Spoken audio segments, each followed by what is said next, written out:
Brangieji, kaip gali būti, kad mes, būdami dangaus piliečiai, perkeisti Dievo malonės, krikštyti, konfirmuoti, kartais vis tiek elgiamės taip, lyg būtume Kristaus kryžiaus priešai? Šį klausimą iškėlė ir apaštalas Paulius savo laiške Filipiečiams. Jis sakė: daugelis, apie juos ne kartą esu jums kalbėjęs ir dabar su ašaromis kalbu, elgiasi kaip Kristaus kryžiaus priešai. Paulius čia nekalba apie žmonės niekada negirdėjusius apie Jėzų, bet apie tuos, kurie girdėjo ir priėmė Evangeliją.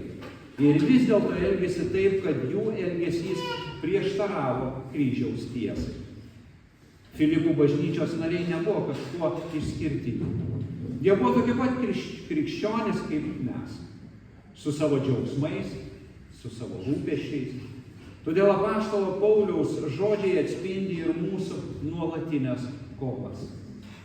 Jėzaus auka ant kryžiaus kviečia mus visiškai pakeisti savo gyvenimą, pasikliauti Dievo valia, aukoti ir mylėti artimą.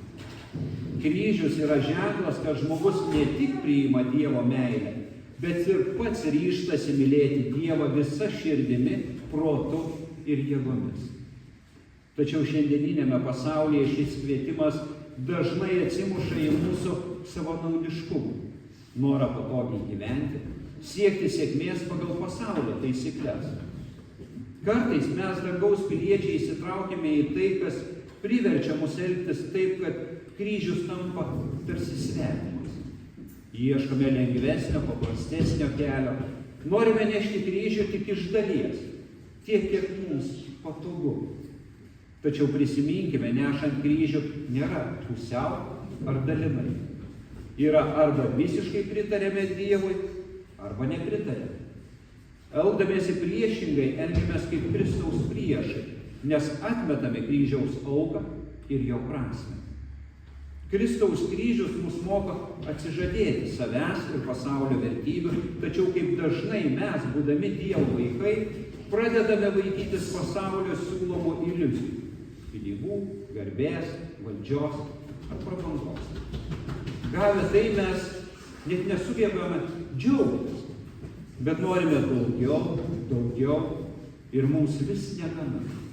Evangelija mus moko nekaupti turtų žemėje, kur jos kandys ir rūdis ėda, bet ieškoti Dievo karalystės. Vis dėlto apsupę save materialiais dalykais, kartais patys tampame šių daiktų vergais ir tai mus tolina nuo Dievo. Pasaulis mus nuolat vilioja pažadais, kad pasitenkinimas bus pasiektas, kad kai tik turėsime daugiau, kai tik tapsime fainesni, viršesni, galingesni už kitus.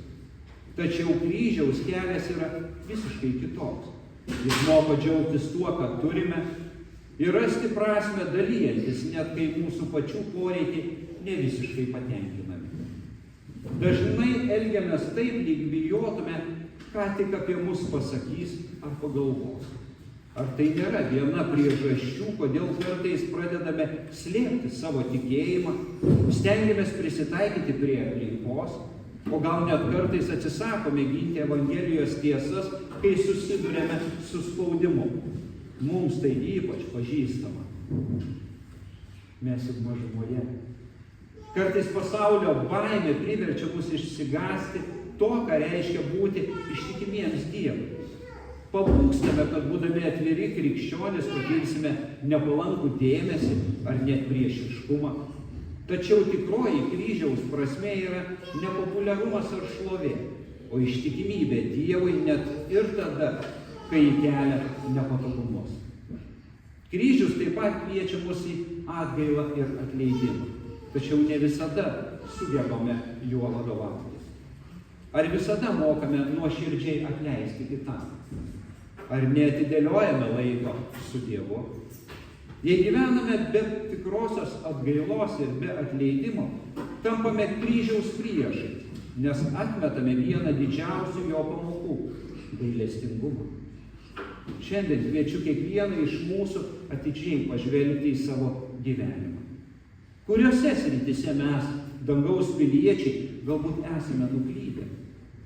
Kiek kartų atsitraukėme nuo Kristaus kryžiaus vertybių, pasirinkdami platesnį kelią.